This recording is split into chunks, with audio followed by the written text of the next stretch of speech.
લોક સમસ્યાને વાચા આપવા માટે હંમેશા અગ્રેસર, જનતાના અવાજને સત્તાના સિંહાસન સુધી પહોંચાડનાર, ખોટાનો પર્દાફાશ અને સાચાનો સાથ. અમે છીએ point of Bharat news syndicate, જે હર હંમેશ છે સત્યની સાથે. વિશ્વ હિન્દુ પરિષદ ખેડબ્રહ્મા દ્વારા રામનવમીની ભવ્ય શોભાયાત્રા કાઢવામાં આવી હતી.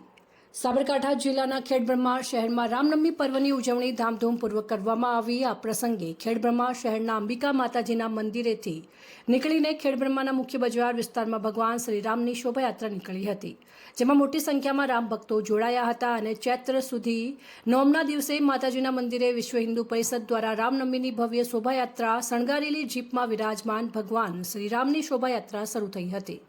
શહેરના મુખ્ય માર્ગો પરથી પ્રસાર થતી આ યાત્રામાં જય શ્રી રામના નાદથી વાતાવરણ.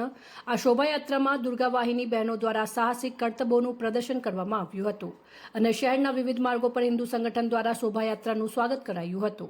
અનેક સ્થળોએ ઠંડા પાણી શરબતની વ્યવસ્થા પણ કરવામાં આવી હતી અને કોઈ અનિચ્છનીય ઘટના ન બને તે માટે પોલીસ તંત્ર દ્વારા શહેરમાં ચુસ્ત બંદોબસ્ત ગોઠવવામાં આવ્યો હતો.